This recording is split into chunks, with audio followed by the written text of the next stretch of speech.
Magandang buhay mga kapuso. Ito po ang mga ganap na dapat po natin abangan dito lamang po sa Lilet Matias, attorney at law.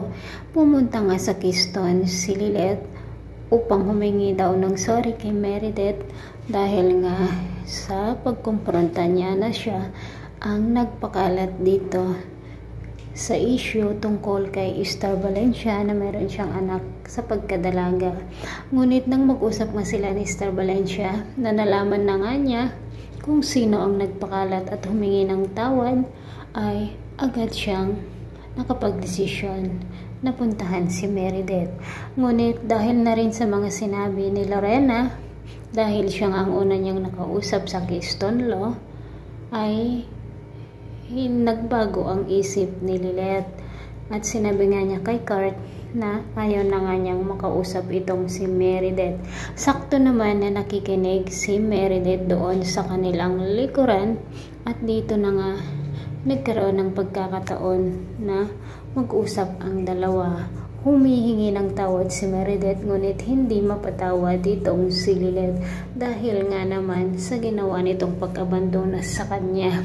Lalo pa nang sumingit si Lorena sa kanilang eksena. Samantala mga kapuso, ipinangako naman ni Lilet kay Esther Valencia na tutulungan niya ito upang makuha ang kanyang anak.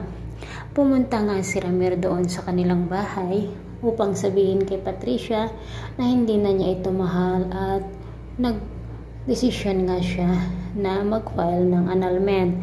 Umiyak nga si Patricia habang kayakap ang kanyang anak na si Trixie.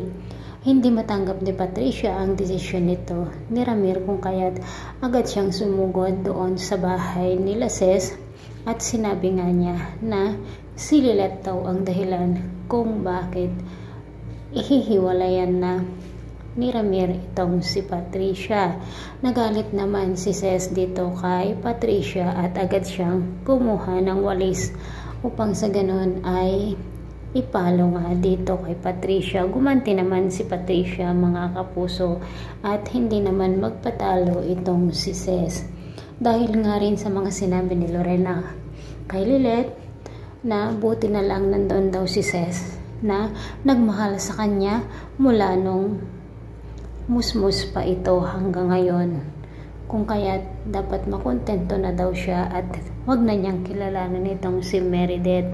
Kaya't makapag-desisyon si Lilet na uuwi na sa kanilang bahay upang sa ganon nga ay magkausap at magkaayos sila ng kanyang tinang. Ito po ang mga ganap na exciting dito lamang po sa Lilet Matias. Maraming salamat po.